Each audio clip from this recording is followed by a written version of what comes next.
My name is Janice, and I'm 20 years old. I'd always been determined to make it on my own. When I got accepted to college on a full scholarship, it felt like everything was finally falling into place. The scholarship covered my tuition completely, but I still needed somewhere to live. That's when my mom came up with what seemed like a perfect solution. "I've been thinking," she said one evening while we were sitting in our kitchen. "You know that apartment I got from your grandmother 4 years ago? Why don't you rent it? I'll give you a good rate, much lower than what you'd pay anywhere else in that area." I did some research, and she wasn't lying. The rent she was asking was almost half of what similar apartments were going for. It seemed like a no-brainer, even though I knew I'd need to get a job to cover it. "You'll need to sign a proper lease agreement," Mom insisted, pulling out papers she'd already prepared. I always do things by the book. Within a week, I'd found a job at a cafe near campus. It wasn't exactly glamorous, but between classes and work shifts, I managed to make ends meet. Sure, I was exhausted most days, but it felt good to be handling things on my own. My routine was simple but demanding. Wake up, go to classes, head straight to work, come home late, study until I couldn't keep my eyes open anymore. Repeat. It wasn't easy, but I was making it work. Or at least I thought I was, until that Thursday evening when everything changed. I remember it perfectly. I'd just finished a particularly rough shift at the cafe. All I wanted was to collapse on my couch and maybe watch some mindless TV before tackling my homework. But when I opened my apartment door, I stopped dead in my tracks. There, sprawled across my couch like she owned the place, was my sister Anna. 2 large suitcases sat beside her, and she was scrolling through her phone, completely at ease. "What are you doing here?" I asked, still standing in the doorway. She barely glanced up from her phone. "Oh, hey, I'm moving in with you," Mom said. It was fine. I immediately pulled out my phone and called Mom. My hands were shaking as I waited for her to pick up. "Mom, what's going on? Anna says she's moving in here? Is she going to pay rent too?" Her response hit me like a slap in the face. "Are you crazy, Janice? What kind of stupid questions are you asking? Of course Anna's not paying rent, you'll keep paying what you've been paying, and she'll live there for free." "What? That's not fair. If she's living here, she should pay half the rent." My mother's voice turned sharp, that tone she used when she wasn't going to brook any argument. "Listen to me carefully, Janice. That apartment belongs to me, and I decide who pays what. If you don't like it, you can move out right now." After Mom's ultimatum, I looked at rental listings in the area, but everything was way out of my price range. So I swallowed my pride and accepted the situation. Meanwhile, my sister had never learned to be considerate of others, and living with her was like having a tornado as a roommate. Every morning, I'd wake up to find lights blazing in empty rooms, the kitchen, the living room, even the hallway. She'd leave them on all night, every night. "Anna, could you please remember to turn off the lights when you leave a room?" I asked one morning, trying to keep my voice level. "The electricity bill." "Oh, stop being so uptight," she cut me off, not even looking up from her phone. "It's not that big a deal." But the lights were just the beginning. The real nightmare was her bathroom habits. Anna would lock herself in there for hours, literally hours, taking endless baths while chatting with her friends on the phone. The sound of running water became the soundtrack to my anxiety. One evening, while preparing for an exam, I could hear her splashing and laughing through the bathroom door. The water had been running for over 2 hours. "Hey Anna," I called out, knocking on the door. "You've been in there forever. Do you realize how much water you're wasting?" Her voice came back muffled but irritatingly cheerful. "Chill out, sis, I'm having a spa day. Mom says I can do what I want." I retreated to my room, trying to focus on my textbooks while calculating the probable cost of these spa days in my head. When the water finally stopped running, 3 hours had passed. The day the utility bill arrived, I nearly fainted. The amount was double what I usually paid, double. I stood in the kitchen, staring at the numbers, wondering how I was going to manage this on top of my other expenses. That evening, I confronted Anna. She was sprawled on the couch, feet up on the coffee table, watching videos on her phone at full volume. "We need to talk about the utility bills," I said, holding up the paper. "They've doubled since you moved in. You need to be more conscious about the water and electricity usage, or what?" She finally looked up, a smirk playing on her lips. "Or you'll need to find somewhere else to live." That got her attention. She sat up straight, her eyes narrowing. "Excuse me? Mom specifically said I can do whatever I want here. You're supposed to serve me, remember?" That's what Mom said. Something snapped inside me. All the frustration, all the unfairness of the situation, everything I'd been holding back, it all came bursting out. "Pack your things," I said, my voice eerily calm. "Get out now." "This isn't your apartment," she screeched, jumping to her feet. "I'm the one paying for it, and I say you're leaving. Now." For a moment, we stood there in a standoff. Then Anna started throwing her things into her suitcases, cursing under her breath the whole time. She slammed drawers, knocked things over, and made as much noise as possible while packing. Finally, she dragged her suitcases to the door, turned to me one last time, and spat out, "You're going to regret this." Then she stormed out, slamming the door so hard the windows rattled.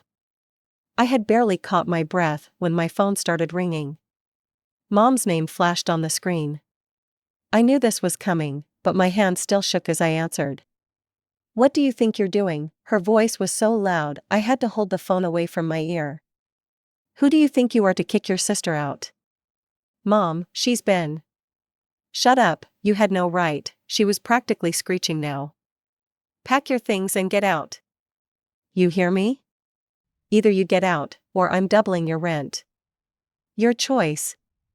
The fury that had been building inside me for weeks finally boiled over. "You know what?" I shot back, my voice trembling with anger. "I'd rather pay 5 times as much somewhere else than spend another minute dealing with this crazy situation." Before she could respond, I hung up. I stormed into my bedroom and yanked my suitcase from under the bed. I started throwing clothes into it, not even bothering to fold them. Tears of anger blurred my vision as I moved around the apartment, gathering my things. When I got to the bookcase, I began pulling out my textbooks. They were heavy and awkward, and my angry movements made them slip in my hands. Frustrated, I slammed the bookcase door shut with all my might. That's when it happened. Several thick books I hadn't noticed on top of the bookcase came crashing down, hitting me square on the head. "Just perfect," I rubbed my head, glaring at the fallen books. That's when I noticed something flutter to the ground, a piece of paper that had fallen out of one of them. I bent down to pick it up, thinking it was probably just an old receipt or a forgotten bookmark. But as I unfolded it, my heart stopped. It was a legal document, clearly photocopied but still perfectly legible.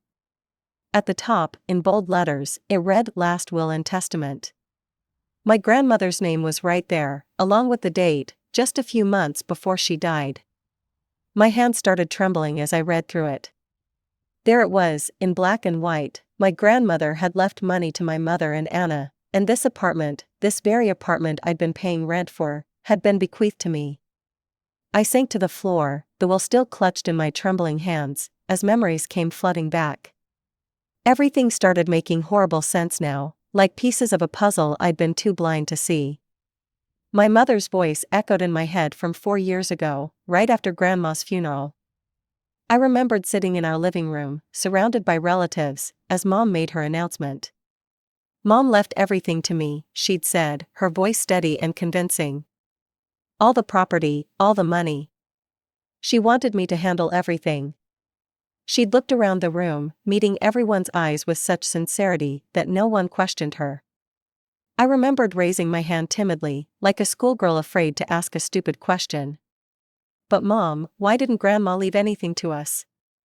To Anna and me?" The look she gave me, that mixture of pity and irritation, was burned into my memory. "Janice, these things are complicated. It was your grandmother's decision, and we need to respect that." You just have to accept it.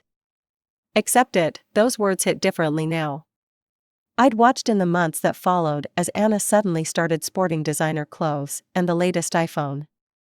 Mom and Anna went on a shopping spree in Paris and Milan, a mother-daughter bonding trip, they called it.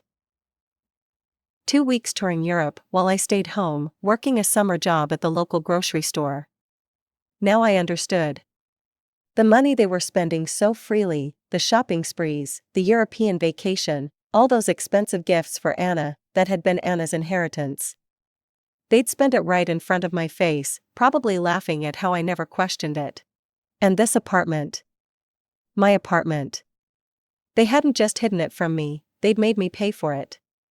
Monthly rent, utilities, everything. I'd been working my fingers to the bone at that cafe, stretching every dollar, while living in a place that was legally mine. The bitter irony of the lease agreement hit me like a slap in the face. I could practically hear Mom's voice, "We need to do everything properly, Janice. I'm very particular about these things. Everything needs to be properly documented and filed." I let out a harsh laugh that echoed in the empty apartment. Particular about paperwork, except, apparently, when it came to telling her daughter that her grandmother had left her an entire apartment. That little detail had somehow slipped her mind. The more I thought about it, the more memories surfaced, each one taking on a new, darker meaning. All those times Mom had reminded me that rent was due, how she'd lecture me about responsibility while I handed over money for an apartment that was rightfully mine. The way she'd smile when I'd thank her for giving me such a good deal on the rent. And now, just hours ago, she'd threatened to kick me out of my own apartment. My hands were shaking as I held up my phone, carefully photographing every page of the will. I made sure each word was clear and legible before hitting send to my mother. The message showed as delivered immediately, and seconds later, 2 blue check marks appeared. She'd seen it. I stared at my phone screen, watching those 3 dots appear and disappear, appear and disappear. My mother, always so quick with a response, so ready with an answer for everything, was at a loss for words. I could almost see her sitting there, probably at her kitchen table, frantically trying to figure out how to spin this. 10 minutes passed, 20, 30. The dots kept appearing and vanishing, like a Morse code of panic. Each time they appeared, I tensed, waiting for her response. Each time they disappeared, I felt a grim satisfaction. Let her squirm. It was almost exactly an hour later when my phone finally rang. I took a deep breath before answering. "Janice, sweetie," her voice was artificially calm, the kind of tone she used when trying to smooth over a problem. "This isn't what you think." "Really?" "Because I think it's exactly what I think." "I've been meaning to tell you about this for so long," she continued, as if I hadn't spoken. "I just never found the right moment. But since you've found out now, you can have the apartment. It's yours. Let's just forget about this whole unpleasant business and start fresh." I let out a harsh laugh. "Start fresh? You want me to just forget everything? Forget that you hid Grandma's will from me? Forget that you tried to kick me out of my own apartment just hours ago? Forget that I've been paying you rent for almost 2 years for an apartment that actually belongs to me? Janice, please." "No, Mom, I want every penny back. Every single rent payment I've made to you, I want it all back." There was a moment of silence on the other end of the line. When she spoke again, her voice had lost its sweetness. "You wouldn't dare." "Wouldn't I? After everything we've done for you? You'd sue your own mother? After everything you've done to me, you mean? You stole my inheritance, made me pay rent on my own property, and then tried to throw me out when I wouldn't let Anna freeload here. So yes, I would dare." I hung up. My hands were trembling as I opened my banking app and started scrolling through my transaction history. 23 months of rent payments, each one meticulously documented. I'd always been good with keeping records, something Mom had praised me for, ironically enough. I pulled out my emergency savings book and started doing calculations. Without having to pay rent anymore, I could actually afford to hire a lawyer. A good one. I'd been saving every receipt, every bank statement, every piece of paper related to this apartment since the day I moved in. The law office was quiet and professional, with dark wooden furniture and walls lined with legal books. I sat across from Ms. Roberts, watching as she reviewed the documents I'd brought, the will, my rental agreements, bank statements showing all my payments, everything I could find. "This is quite straightforward," she said, looking up from the papers. Her expression was a mixture of sympathy and professional interest. "Your grandmother clearly left you this apartment in her will. Your mother had no legal right to collect rent from you or anyone else." I leaned forward. "So what can I do?" "You're entitled to compensation," she said, pulling out a legal pad. "Not just for the 23 months you've been paying rent, but also for the 2 years before that when your mother was renting it to other tenants." We spent the next hour going through calculations. Ms. Roberts was methodical, breaking down everything month by month. "The regular rent payments you made, plus the rent your mother collected from previous tenants," she wrote numbers, adding columns. "Taking into account the market rates at the time." More calculations followed. When she finally pushed the paper toward me, I had to blink twice at the number. $58,740, she said. "We'll round it to 60,000 for simplicity." I felt slightly dizzy. "That much?" She nodded, then added, "We could also pursue interest charges. Your parents have essentially been using an interest-free loan of your money for nearly 4 years. We could calculate standard interest rates." "No," I interrupted, "just the rent money." "That's enough."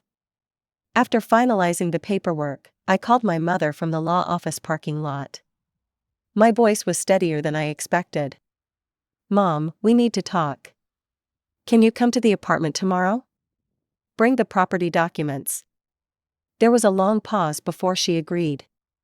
The next morning, I heard her key in the lock. She came in looking nervous, clutching a manila envelope. "I brought the ownership papers," she said, trying to smile. "Everything's here to transfer the apartment to your name. I've already had them prepared."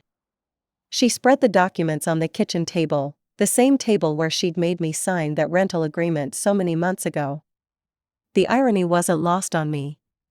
"Janice, honey," she said softly, pushing the papers toward me. "I know I made a terrible mistake. I'm asking for your forgiveness. Please don't be angry with me. We can put this behind us and—" I cut her off by sliding another document across the table, the demand letter my lawyer had prepared. "You have 2 weeks to pay back the $60,000 you took from me." The moment my mother finished reading the demand letter, all pretense of remorse vanished. She leaped up from her chair with such force it crashed to the floor, and then the screaming began. "You ungrateful little witch," she shrieked. "How dare you do this to your own mother?" The sound echoed off the walls so violently that I swear I saw bits of plaster dust drift down from the ceiling. The neighbors must have thought someone was being murdered. I forced myself to stay calm. "You can scream all you want, Mom. It doesn't change anything.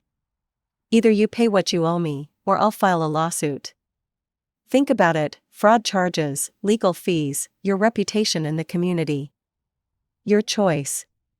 She stormed out of the apartment, slamming the door so hard that pictures rattled on the walls. I could hear her stomping down the hallway, still screaming. I thought that would be the end of it for the day. I was wrong. The calls started coming within the hour. First, it was my father. "How could you do this to us?" he demanded. "After everything we've done for you? You're an ungrateful, unscrupulous child." I let out a bitter laugh. "Ungrateful? Unscrupulous? That's rich coming from parents who tricked their own daughter into paying rent for an apartment she owned. Where was your conscience when you were cashing my rent checks every month?" He spluttered something about family loyalty, but I hung up. Next came Anna. "You're going to ruin everything," she wailed. "If Mom and Dad have to pay you all that money, they won't be able to pay for my college. Is that what you want? To destroy my future? Your future isn't my problem, Anna. Maybe you could try what I did, get a job, work hard, save money. Novel concept, I know. The calls kept coming. Mom would alternate between screaming and crying. Dad would lecture about family duty and respect. Anna would guilt trip and manipulate. They took turns, tag teaming me from morning till night. Sometimes they'd call from different phones when I blocked their numbers. After a week of this, my father called with a different tone. "We need more time," he said, his voice heavy. "Can you give us a month instead of 2 weeks?" I considered it. The lawyer had advised me that a month was still reasonable. Fine, 1 month, not a day more. The next 4 weeks were quiet, suspiciously quiet. No more calls, no more guilt trips, no more screaming. I almost started to worry they were planning something, but exactly 1 month after my mother's meltdown in my kitchen, I checked my bank account. There it was, $60,000, transferred in full. It's been 3 months since the money appeared in my account. My Aunt Carol called me last week. She's always been the family gossip, but for once, I was grateful for her need to share information. "Your parents had to take out a bank loan to pay you back," she told me, her voice a mixture of concern and fascination. "They're really struggling with the payments now." I sat on my couch, my grandmother's couch, listening as she continued. "Anna's not in college anymore, they can't afford the tuition." She paused, probably waiting for me to show some sign of guilt or remorse. "She's just sitting at home, complaining about how you ruined her life." I thought about Anna, who had never worked a day in her life, who had always expected everything to be handed to her. "Maybe it's time she learned to stand on her own feet," I said. That's when a memory hit me, so clear it felt like watching a movie. The day of the will reading, I'd been getting ready to go with Mom to the notary's office. I'd put on my best black dress, trying to look mature and responsible. Then Mom came into my room, looking worried. "Anna's sick," she'd said, "she's running a fever. You need to stay home with her." I remember feeling disappointed but accepting it as just another sacrifice for my sister. Now I understand, Anna probably wasn't sick at all. It was just another manipulation, another lie in a long string of deceptions. The question that keeps me up at night isn't why my mother stole my inheritance. I understand greed.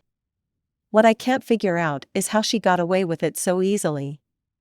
I asked Aunt Carol about the notary, and she didn't know much, but her theory makes sense. The notary probably just took my mother's word that she would share the will with the family. Maybe Mom even brought a stack of documents, making it look like she was taking everything home to show us. The worst part is how many little moments now feel tainted. Every time Mom praised me for being responsible with money, was she laughing inside? When she insisted on that formal lease agreement, was she proud of her cleverness? Did she and Dad discuss their deception over dinner? Did they congratulate themselves on their perfect plan? I still live in Grandma's apartment, my apartment. The place feels different now that I'm not paying rent on something I already owned.